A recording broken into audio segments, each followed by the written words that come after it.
Sadness is really a dark and terrible emotion to feel, especially for prolonged periods of time. Now, we all feel sad from time to time. It's natural. We really can't avoid it. That's one of the prices to pay for the admission of life. I came up with a little list of things that I want to discuss to help us all reduce how often we feel these feelings of sadness. The good news I have for you all is that a lot of the time that we feel sad, it's within our control to lessen the sadness. Maybe not completely get rid of it, but to at least reduce it. If you're anything like me, and like most people, when you feel sad, sometimes you do things that are self-sabotage, that maybe in the moment give you a quick fix to help you get out of it. But it's not really a longer lasting fix, or maybe even a permanent solution to the problem that's causing you the sadness. So the first thing that I want to talk about to control how much you feel sad and reduce how much the sadness occurs is to make sure that your habits are good, that you're making good choices.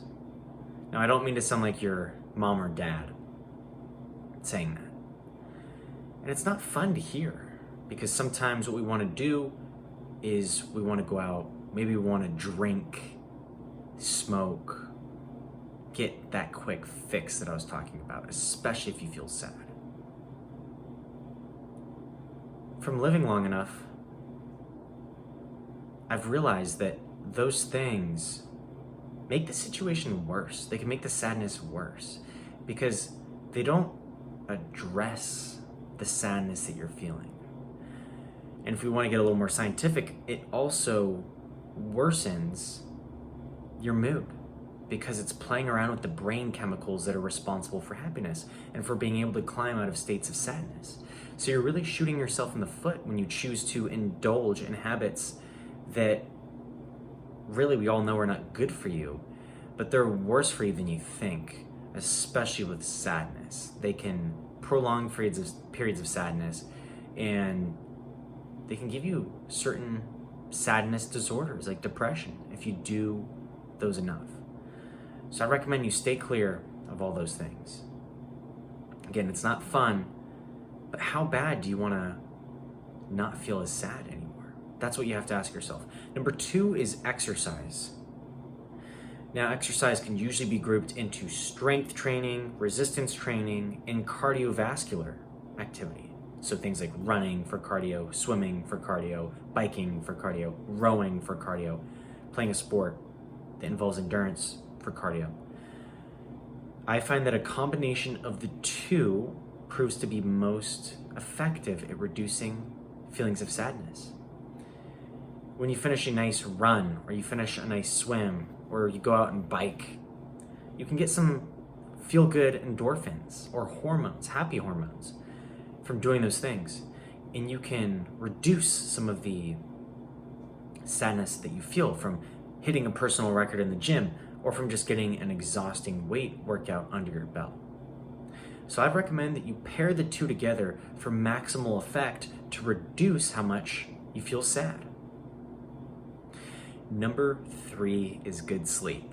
Now, this is a habit. This is a good habit. We talked about habits at first. That mostly had to do with choices you make outside of sleep. This one has to do with sleep. And sleep is so important. We all have different needs for sleep. So if you just say, oh, everybody should aim to get 8 hours of sleep a night, that's not exactly true, because some people need less than that, and some people even need more than that. If you're being honest with yourself, you can probably improve your sleep hygiene. You can reduce how often you're on your phone before bed, and you can improve your sleep quality by removing all distractions, loud noises, and allowing yourself to sleep for a period of time that you know, if you're being honest with yourself, is going to be required to make your body feel better. Sleep is one of the biggest habits and choices we can make to improve our overall mood and mental health. Remember to take care of your sleep hygiene.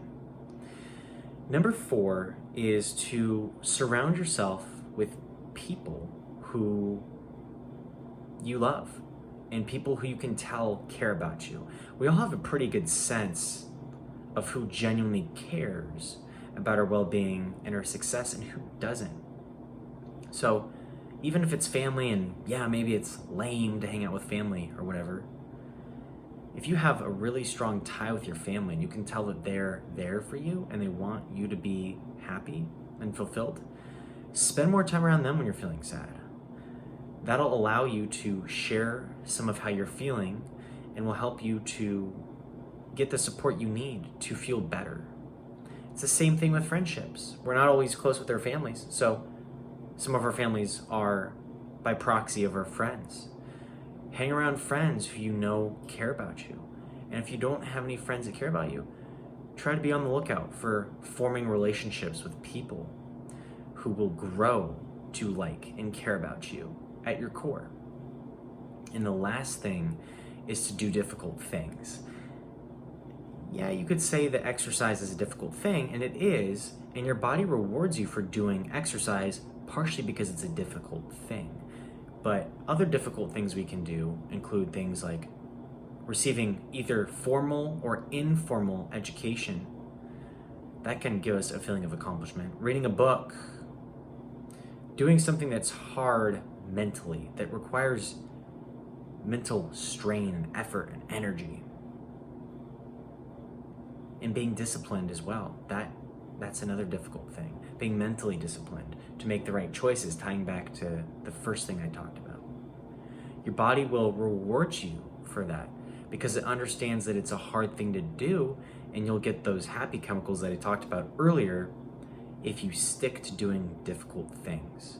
Now, I don't want to drone on much more in this video, but I really hope that it sincerely brought you all value. Please let me know if it did in the comment section below, and I'll see you in the next video. Bye for now. Take care.